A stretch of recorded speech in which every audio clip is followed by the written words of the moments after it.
So lovely to have you here with us. Lovely to have Martin come to speak. And look, without further ado, I will just hand over to you and let you tell us what you're going to tell us. Thank you. All right. Thank you very much, David. And thank you to all who have managed to turn up to this meeting on your electronic devices. And I'll get started with a word of prayer.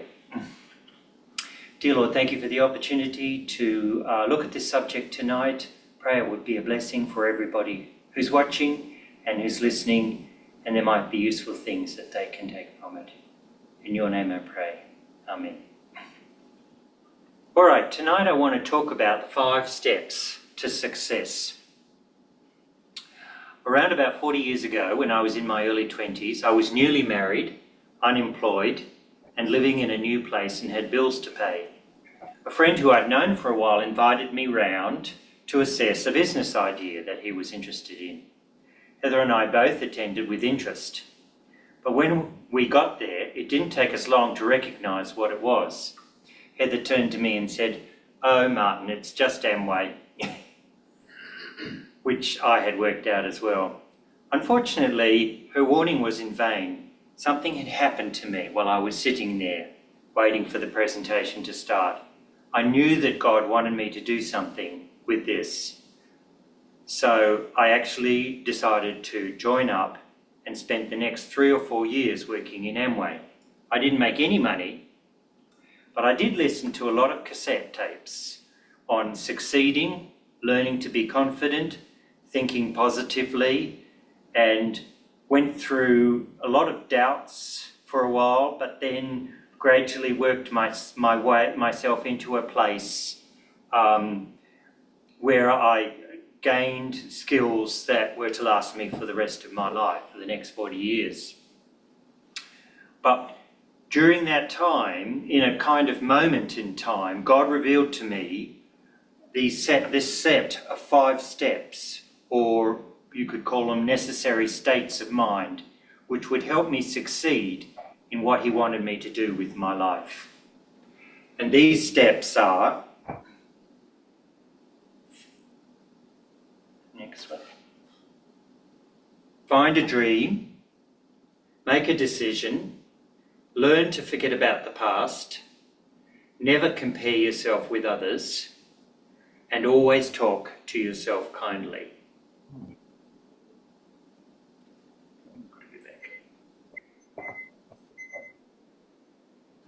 So I'm not only surprised at how much these ideas have changed me over the years, but even more I'm surprised at how people have shown an interest and asked me to explain about these steps, and often even taken notes so they wouldn't forget them. In fact, I was recently explaining them to someone sitting next to David and I when David said to me, "Martin, why don't you do a talk on that?" And I agreed.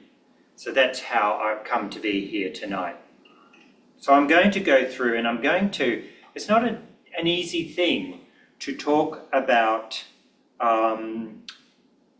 this kind of transformation of thought patterns and attitudes that has happened through trying to follow these steps and applying them in my life. And I've had that really reinforced to me in the previous month or so in writing and putting this talk together. So the first step is find a dream.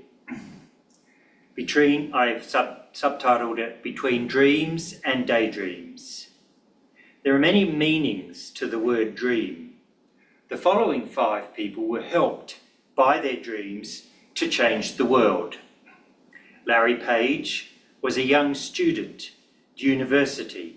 He dreamed that he could download the internet onto some old computers that he had lying around. He did some quick maths and worked out that it was possible. So he gave up his study at the time, and with a friend, he created what we now call Google search. Elias Howe was a tailor who wanted to mechanize sewing.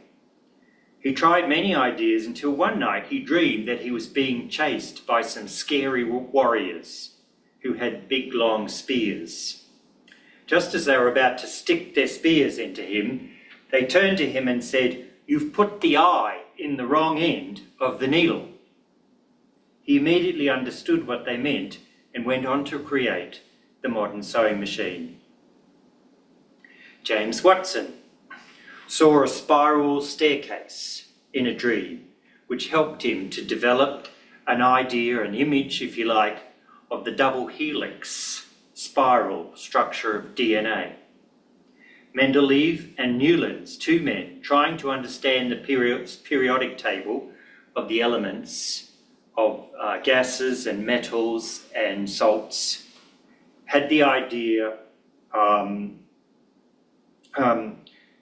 used the idea of octaves from music, the 8 notes in a bar that comes from music, and arranged the metals and gases into these groupings of 8, which enabled them to come up with what we now have as the modern periodic table.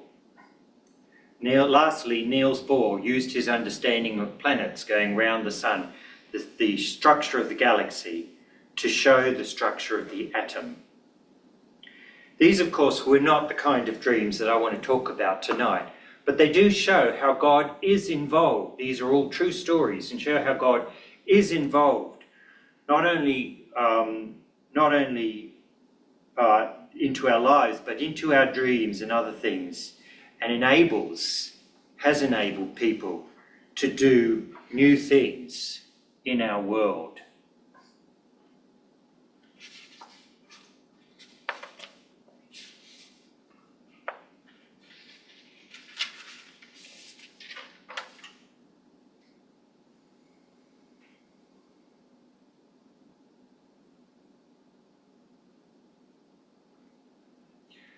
So, after finding a dream, the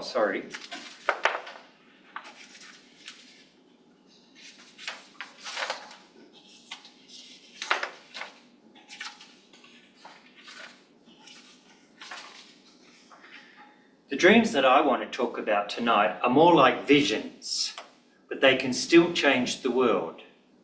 But you might ask the question, why do we need a dream? Why can't we just come up with great ideas? To which I would reply, no one has ever achieved greatness without a dream. There are a few sayings along this line which I'll read out to you. If you can dream it, you can do it. Dream big, work hard. Most people who change the world with their dreams say at the end of their life, you know, I just wish I had dreamed bigger. Don't ever let someone tell you that you can't. They are stealing your dream. You can never have too many dreams. If your dream doesn't scare you, you may not be dreaming big enough. Dream opens us up to possibilities. The only thing that makes a dream impossible is the fear of failure. Dreaming is free. We dream to give ourselves hope. A dream is a wish your heart makes. When you dream, the universe conspires to help you achieve it. The universe is on your side. It wants you not only to become the best version of yourself, but to take you where you're needed most. People who dream big don't settle for less. They have high self-esteem because they deal with failure and build resilience. People who dream don't fall, they only bounce.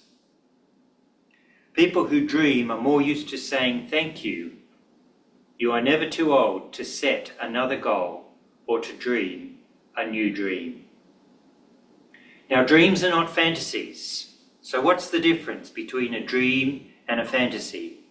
Dreams give us a vision to see what is possible and what others don't see. Dreams become us and we become our dreams. They fit into our lives in a way that fantasies never do. Even when it scares us, we can imagine ourselves doing the things that our dream shows us. Fantasies are really just escapism. If an idea gives us hope, it's probably a dream. If it only distracts us when we're bored, it's probably a fantasy.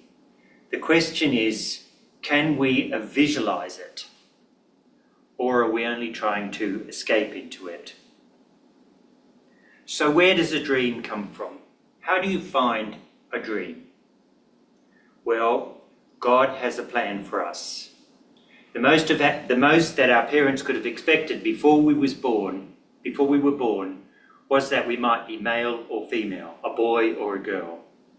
But the Bible tells us this: we are God's handiwork, created in Jesus to do good works which God prepared beforehand for us to do.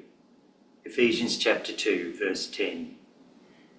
We were not meant to be generic.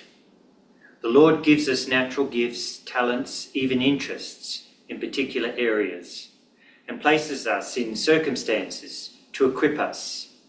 Sometimes it's easy, sometimes it's more demanding, but everything works on our behalf to direct us, most of which we are oblivious to.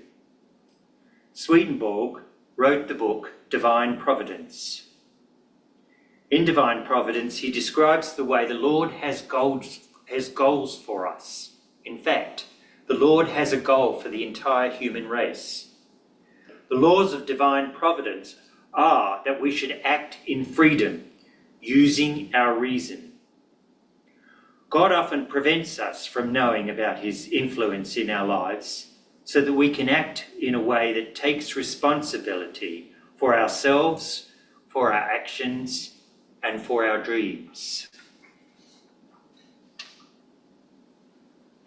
You may have listened to my talk about dreams so far and been unconvinced about dreaming. It's a bit out there, you say.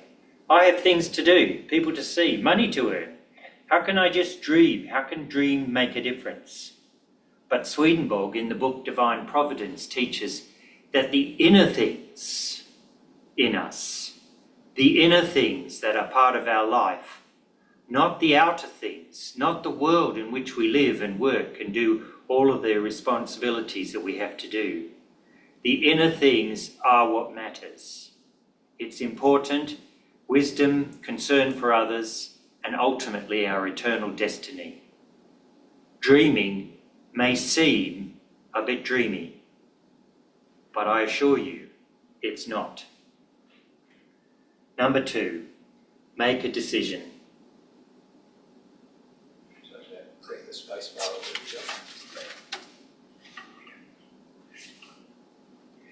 Take ownership of what you want to do. Take a stand for what you believe in. Get to know who you really are.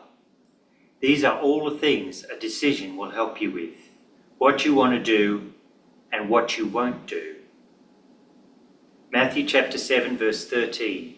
Enter through the narrow gate, for wide is the gate and broad is the road that leads to destruction, and many enter through it.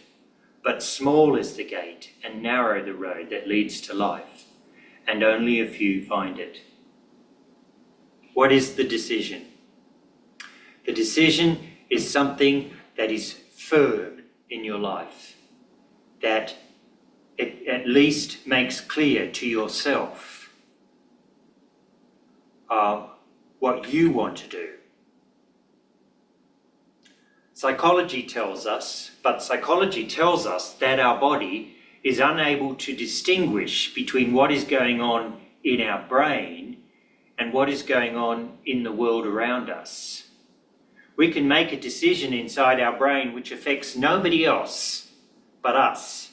They cannot even see that decision or wrestle with it, but it can have a big impact on us, on our ability to understand how we feel about something, to clarify the pros and cons, to understand the implications.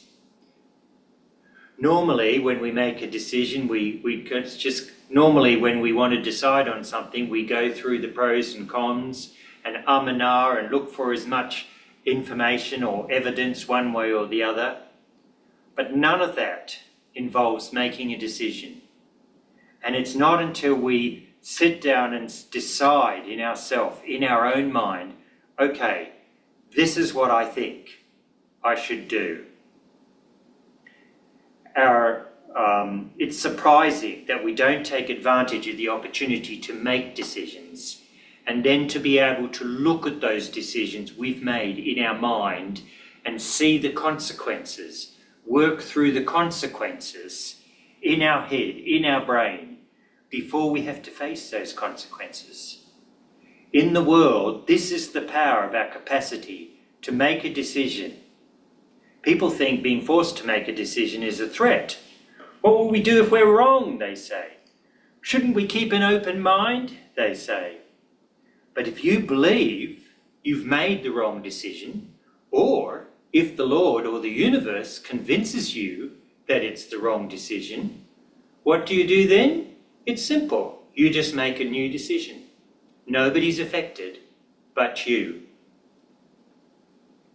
In fact, talking about brains, there's a part of our brain known as the anterior cingulate cortex. This is a part of our brain which is associated with, guess what? Decision making. It actually increases in size when people make themselves do something they don't want to do. When somebody decides to start dieting or running or doing exercise or eating better.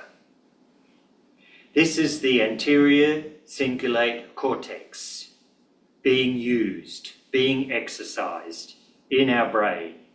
It is the part of the brain that deals with the decisions that we make, even the ones that no one else knows about except us. Modern studies show that fasting has one of the biggest effects on this part of the brain. That you can actually almost measure the increase in size over a period of time when somebody takes up a lifestyle of fasting. And this probably explains why fasting is closely associated not only with religion but with meditation and with lifestyle changes.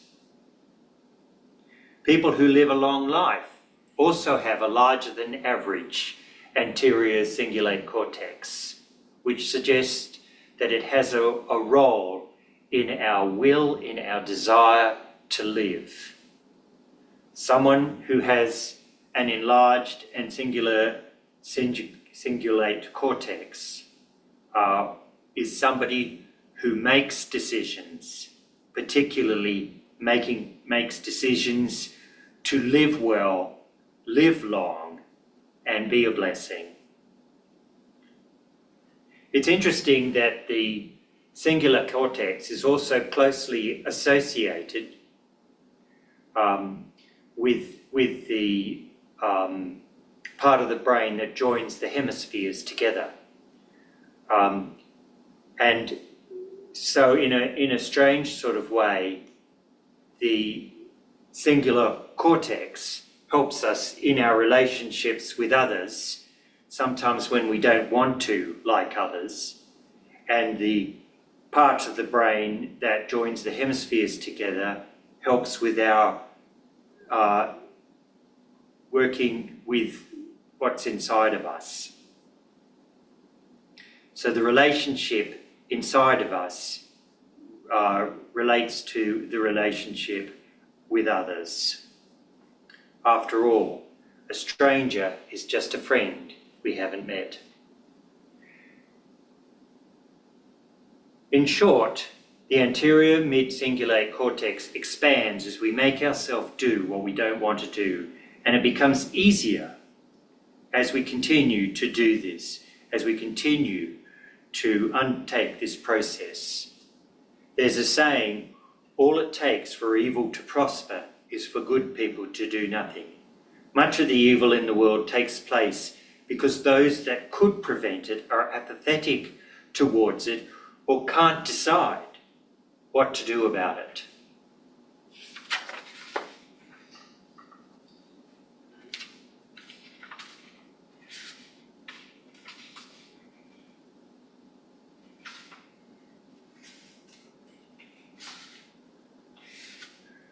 My next subject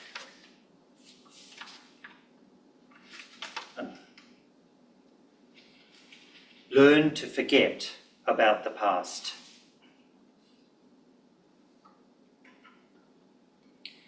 Alan Watts, the famous meditation and spiritual guru, once said, "The wake doesn't drive the boat." By this he meant that the wake is left behind as the boat moves forward. Unless the boat has stopped moving forward, then the wake hangs around us like a bad smell. Life is designed to bring change.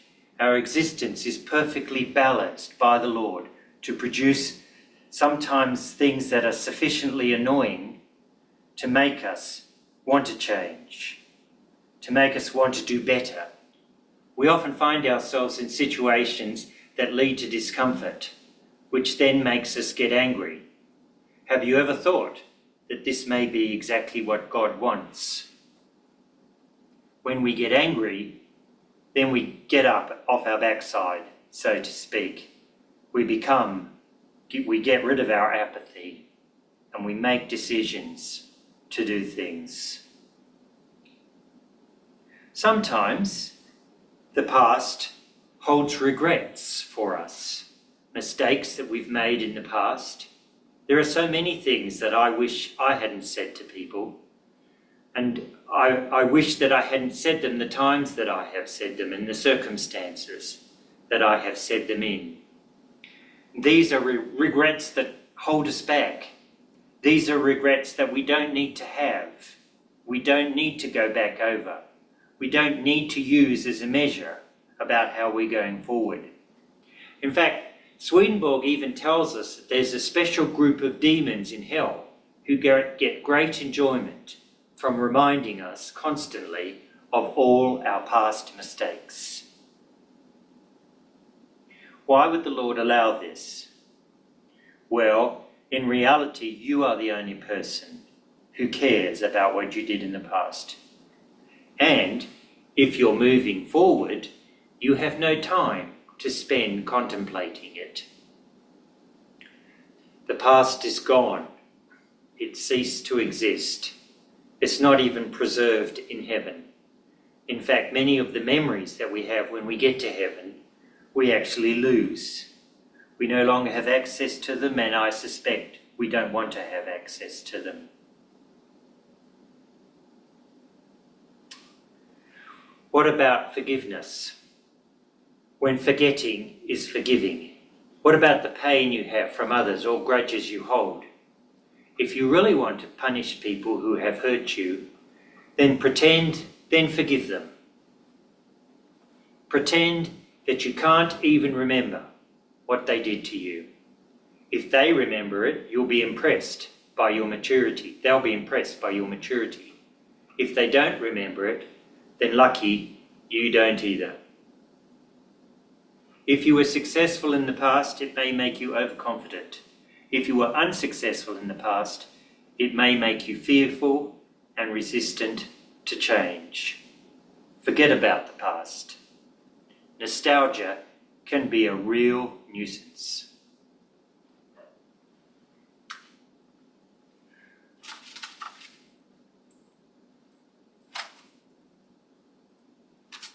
Never compare yourself with others. After all the trouble God went to make you unique, everyone is different in their own way. Personality, interests, talents, life experience, everyone is unique. God does not make copies. Not even in the world around us are there copies. Every shell is different. Every plant is different. Even in a particular species of tree, say the eucalypt, there are literally thousands and thousands of subspecies, all of which are different. And even amongst subspecies in particular areas, they differ. The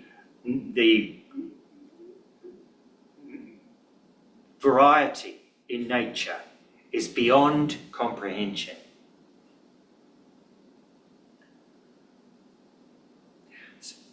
Some people are more outgoing than others. Some people are more analytical, others more creative or artistic. This combination makes us unique. I used to think that I was an introvert. Then I did a Myers-Briggs personality questionnaire. This describes an extrovert as someone who relaxes in a crowd and an introvert as someone who relaxes when they are alone. I realised in that moment that I was too much of a party animal to be an introvert. Unlike my wife, who only attends parties when she has to. Each person has a set of experiences that make them different. Everyone has different beliefs, different opinions, even different beliefs in the same topic. Background and upbringing can play a big role in shaping someone's personality. We should not compare ourselves with others, even though at our core we are created tribal. Humans are social animals and ill-equipped to live on their own. We are constantly bombarded with cues that identify us and them. We form lasting bonds with our own type. The tendency was very important to our survival. When we were tribes without protection, we had to work together to protect ourselves. Everyone had to know their place and do their part. But now, being surrounded by people who agree with us, who work with us, makes our own views more extreme, more judgmental of others. Groupthink. Groupthink is what tribalness gives us. Becomes an issue when rallying around a single idea, like defending the tribe from attack. Attack may have been an issue in the past, but today, the most likely attack that you're going to get is from someone on social media. So our genetics still has an influence on us from time to time. When it mattered, it's not so useful though today for innovative problem solving in the modern world amongst other nations and races, especially if they happen to live next door. That same groupthink can take us captive and force us to conform. Never compare yourself with others. This is the reason why it's not in our nature to change, and it's not in our nature to change the world. Instead, we want to avoid rocking the boat, to avoid causing a disturbance.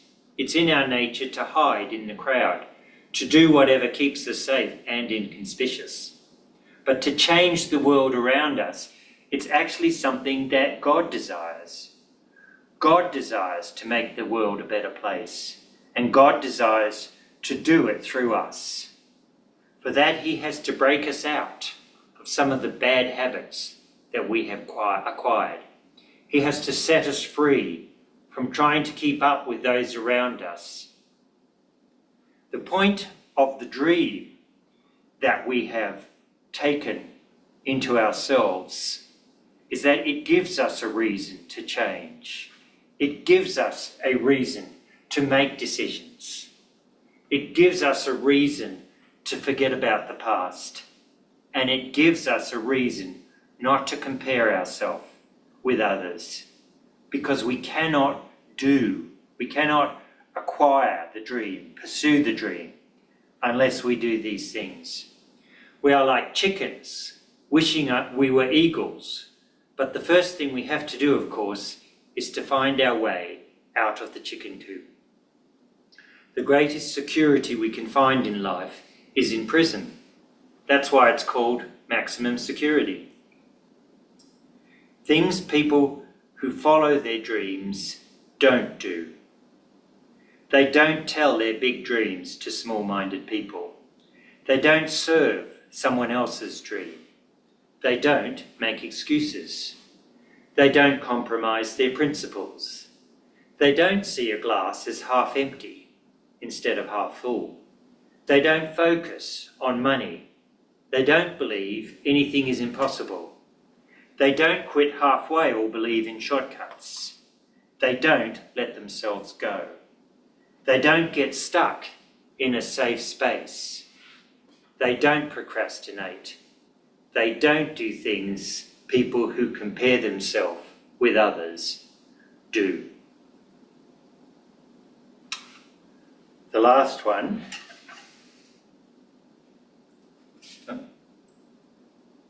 Always talk to yourself kindly. When you can't find a friend to listen to you sympathetically, become your own best friend. The connection between how we treat ourselves and how we talk to ourselves is more significant than many of us realise.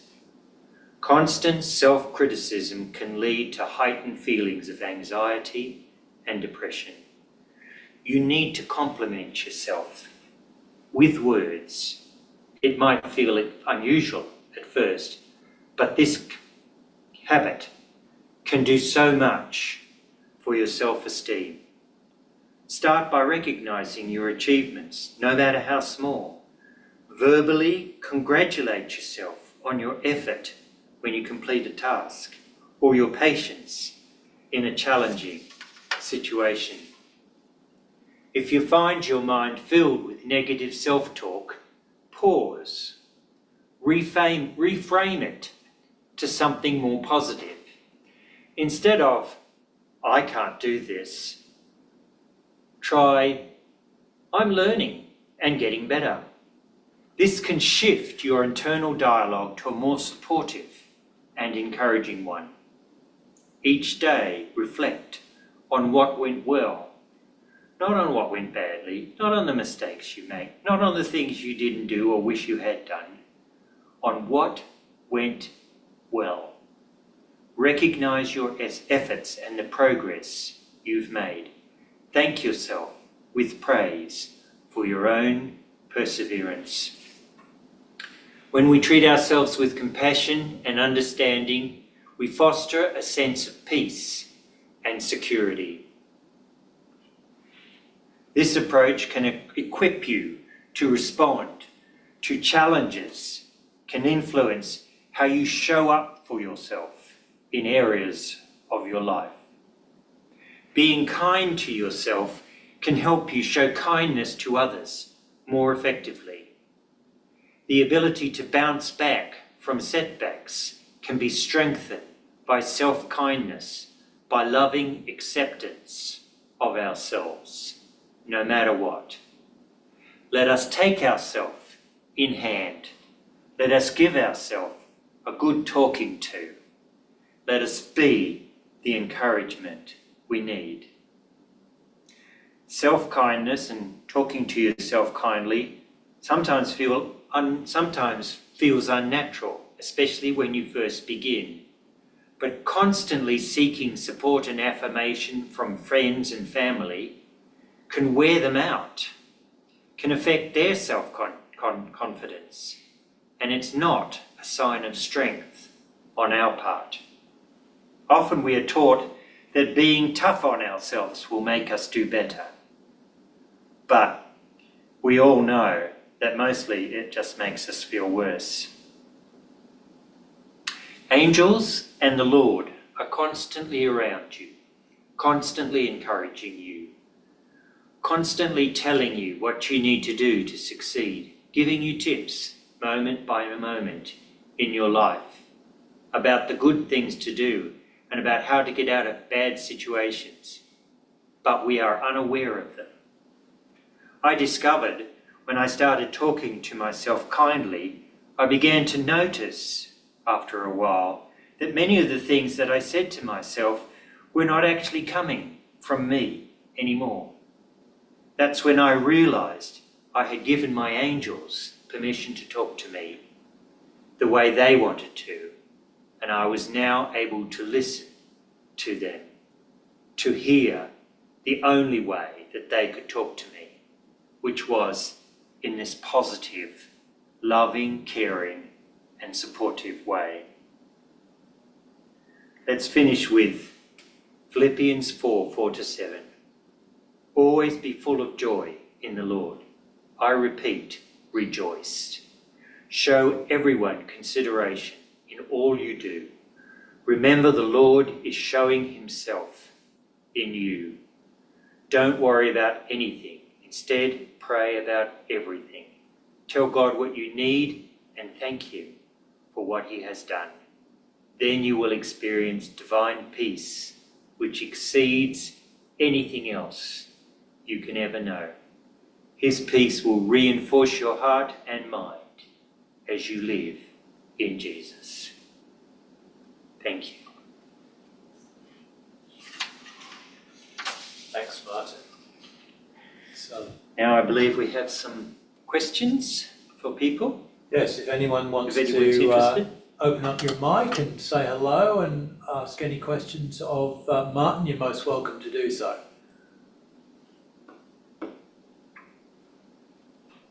Thank you, Martin. I thought that was really encouraging, and yeah, thank you very much. Thank you. Thanks, Martin, for those 5 steps.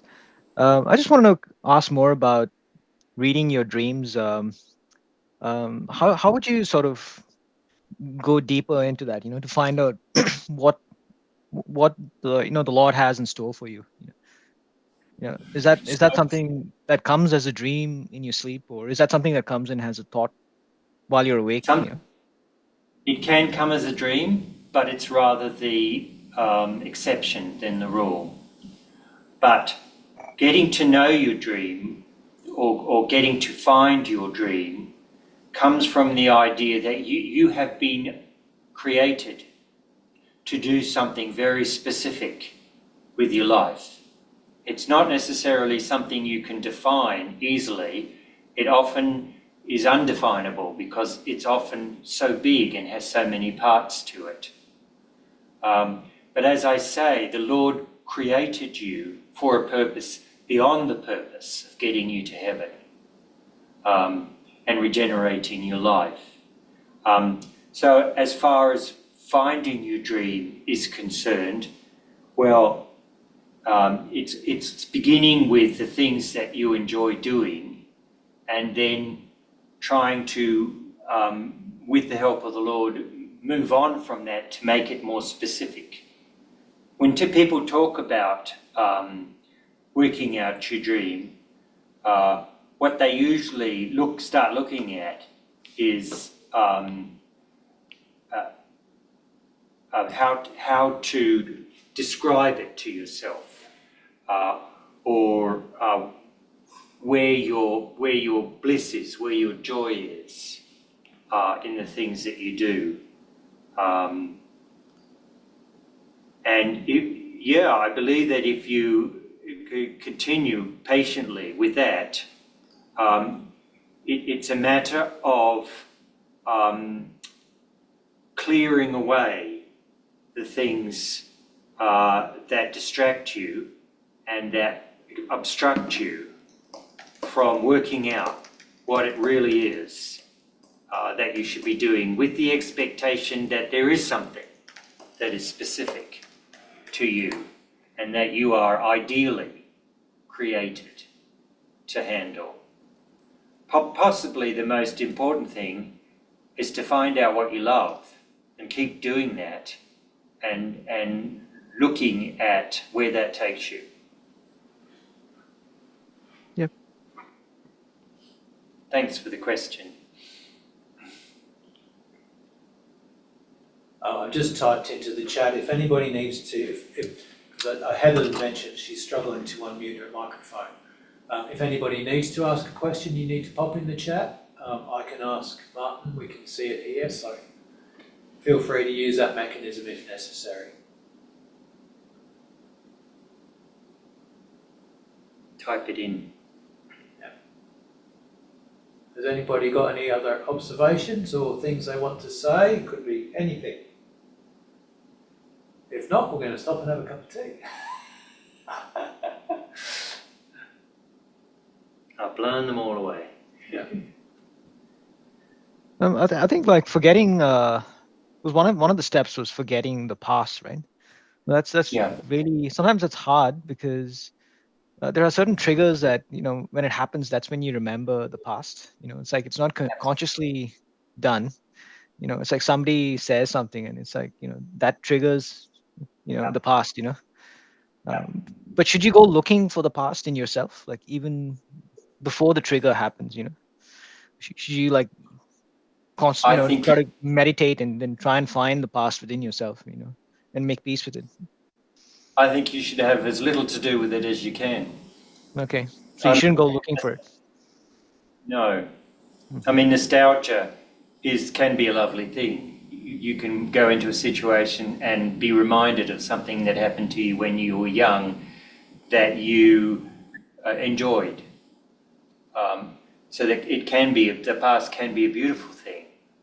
But more often than not, it can take over your mind and really bind you up, tie you up into knots. And that's when I think the hells are really having their way.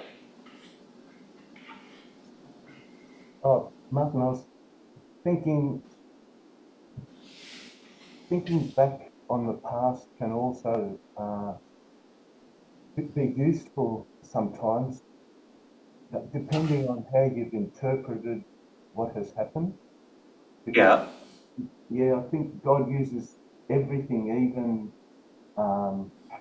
uncomfortable experiences, even difficult experiences in our yeah, past, to yeah. get us to where we are now, Mm-hmm.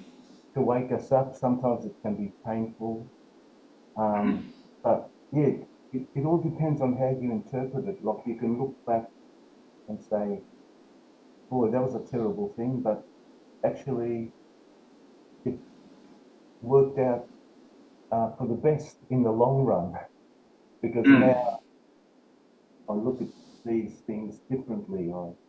I act Mm. differently. So Mm. it all, yeah, a lot depends on how you view. Well, that's making a decision. So you can make a decision to go back into your past and to examine the things that have happened to you, Mm, and that's your choice. And nobody should attempt to tell you otherwise if you make a decision to do that. But that is a decision that you want to be clear in your own mind that you've made. It's not something that is being forced onto you by other people or by, the spiritual things. yeah, thanks.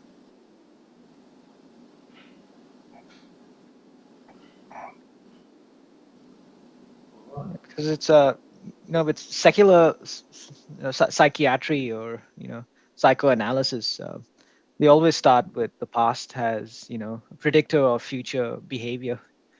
Um, Not you know so that much, I don't Okay. anymore. I think that used to be the traditional the way of what was his name, Freud.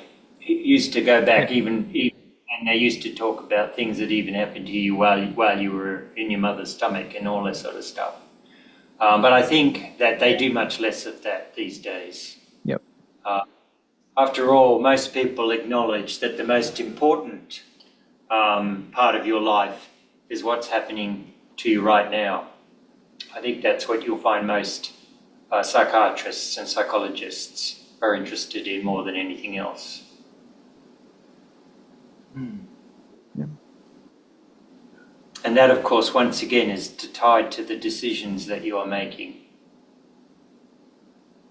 And I want to re-emphasize that making a decision within your own mind is the best way to work out whether that decision is right or wrong for you. If you don't make a decision, then it's hard for you to work out whether it's right or wrong. But once you do make a decision, then it's much easier for you to work out whether it's the right thing to do.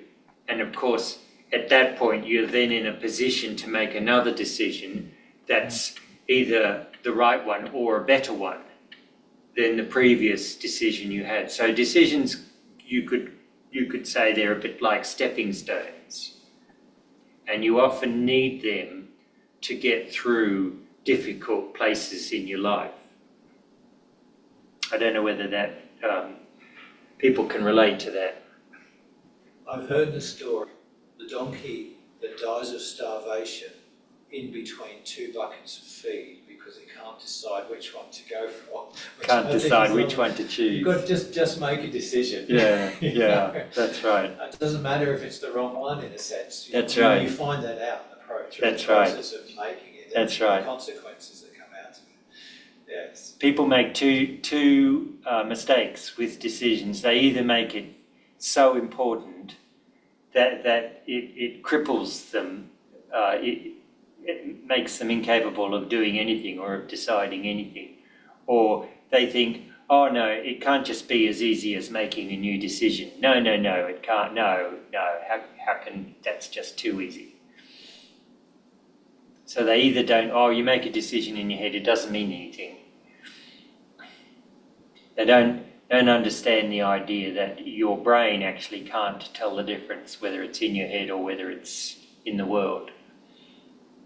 It treats it both equally. I think it's interesting that your brain changes when you make a decision. That Yes.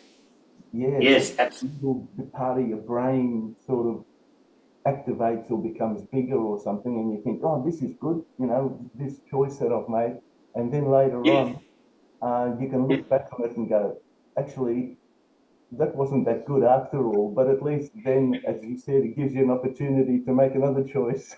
That's right. That's right. That's a really good point. Yeah. Yeah. And of course, being as it does change your brain, it then makes it easier gradually to make more decisions. And each decision brings about a little bit more of that change, which is also helpful. Oh, yeah. So this is probably not very relevant, but I was watching this YouTube video by Anton Petrov a couple of days ago, and he was talking about this discovery that has surprised scientists. They found the microbiome, Yep. the Yep. trillions of bacteria things in our brain as well, which they was sterile. So I wonder if they've got anything to do with the decision-making process.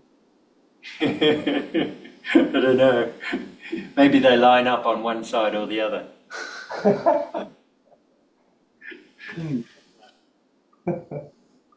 Well, I think we might draw a line under it there. Can you pop the next slide on, just to hit the space bar? Yeah.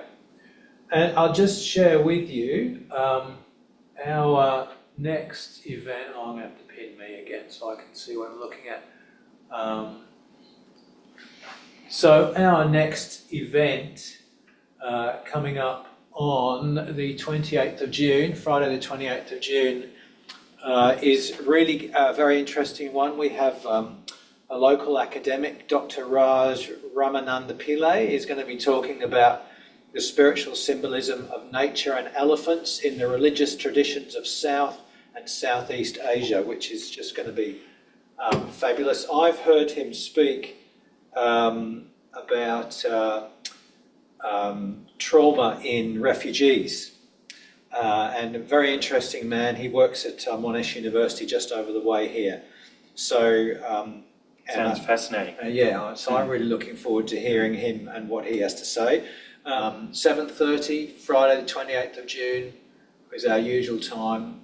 We'll be here face to face for those who wish to join us face to face, but then of course online as well for anybody who wants to join us that way. I will say thank you to Martin for coming and talking to us. Thank you for having me. It's been It's been good. Thank Good, you. very enjoyable. Mm. Hope you all enjoyed it. We will put the recording up on YouTube as well in a couple of days. So if you've missed the first few minutes of the talk, you can catch up with it there. Okay? But look, thanks everybody for joining us, and look forward to seeing you next time.